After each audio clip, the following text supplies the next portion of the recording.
When we're teaching letter sounds to students, we want to make sure that those sounds are blendable. If I'm teaching students the sound for T, for example, the sound that T spells as ta, when they go to sound out a word like cat, if they've learned C spells ka and T spells ta, they might sound it out as ka-ata. But ka-ata is very hard to blend together. Ka-ata, ka-ata. It doesn't really sound like cat. So I want to make sure that all of my phonemes that I am pronouncing or sounds that I'm pronouncing for students are clear and blendable.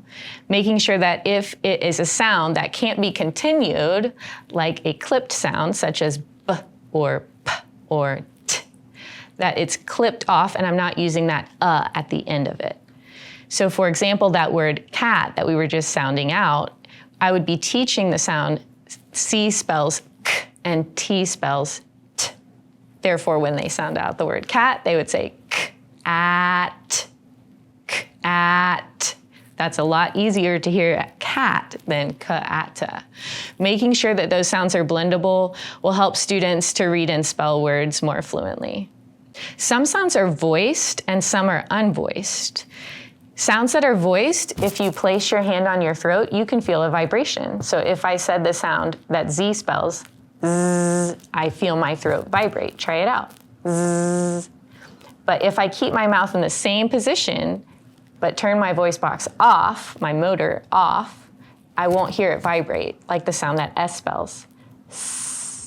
So if I say them right next to each other, zzz, zzz, my mouth stays in the same position. The only difference is there's vibration in the first one. My voice box is on.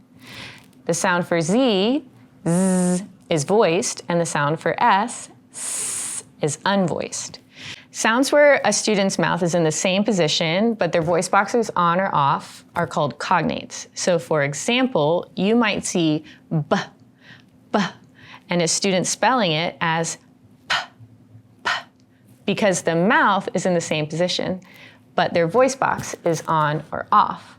It's not that they're flipping their B to a P or miswriting the letter. They might actually be trying to represent that sound, b, but they're hearing it with or without their voice box on or off. So the next time you look at a student's spelling, you can get a window into those phonemes and what the students might be hearing when they're saying it to themselves. Think about if their voice box is on or off, what position their mouth is in, and it might help you see what letter or groups of letters they're trying to represent. A, A, ah. A, A, ah.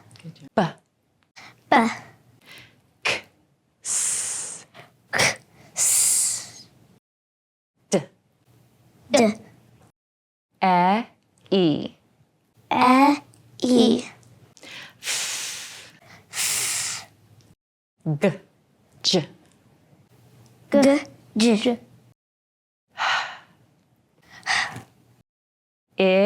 I, I, J, J, K, K, O, O, M, M, N, N, A, O, R, O,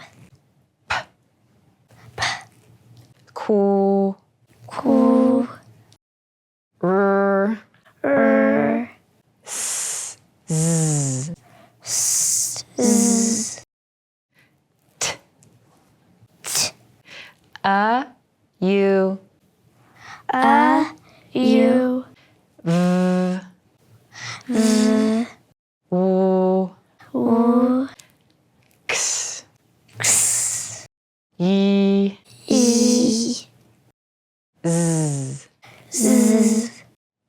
If you're interested in the printable letter cards, they're available on our website. It includes embedded mnemonics, which are those pictures inside the letter. The picture helps connect the letter's most common sound to its shape, especially for letters that are not iconic or don't include the most common letter sound in the letter's name, like B includes B, B, E, B in its name. For letters like H, that doesn't give a clue that its most common sound is or W, which doesn't give a clue that its most common sound is ooh. Embedded mnemonics can really help students acquire those new letter sounds and connect them to the letter shape.